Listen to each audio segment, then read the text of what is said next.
Elections. Primary election definition from the Secretary of State's website. The primary election is an election for the recognized political parties to nominate candidates for offices on the general election ballot.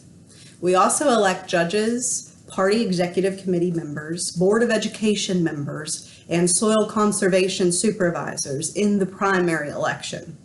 A party may also choose to hold a convention to nominate candidates instead.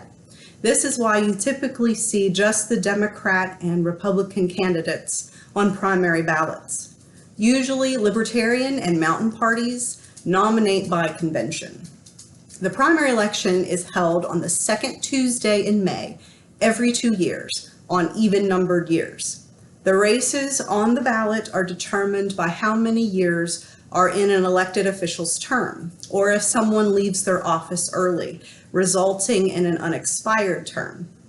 Special elections sometimes happen when an issue arises that can't wait for the next election cycle.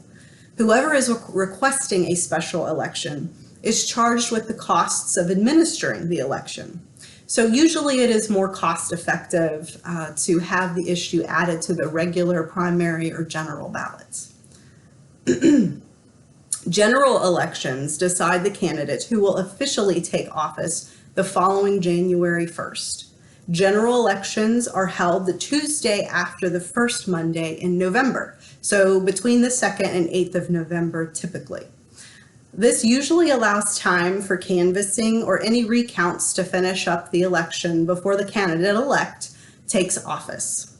There is a lot that goes into an election. I had no idea until I started working for the county clerk's office just how much time it takes to prepare and run an election from start to finish.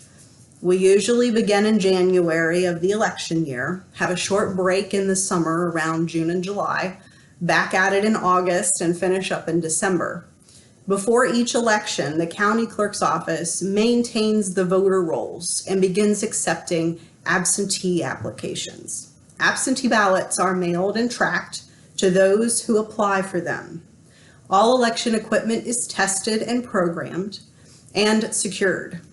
All 140 to 150 poll workers are trained. 10 days of early voting runs its course. Then election day comes and goes. All the precincts bring in their election result media election night. The results for early voting, absentee ballots, and election day are tabulated together by the county clerk's office. The election results are posted on the doors of the courthouse or election center. Then canvass begins. Canvassing is a double check to make sure everything went as it was supposed to. A few precincts are drawn at random and votes are hand counted. When all checks out, the results are declared by the county commission and the clerk. After 48 hours from the last county declaring, the results are certified and recorded by the county clerk. As you can see, it doesn't happen overnight, so be patient with your election officials and do your part by checking your voter registration to make sure your address and political party preferences are up to date before registration deadlines. If I'm elected, I will do all I can to publish these deadlines and to keep you, the public, informed always during the entire process. And I will make sure you have every opportunity to cast your ballot. Please vote Lynette Scott Shahan in the primary election this coming May 10th. Thank you.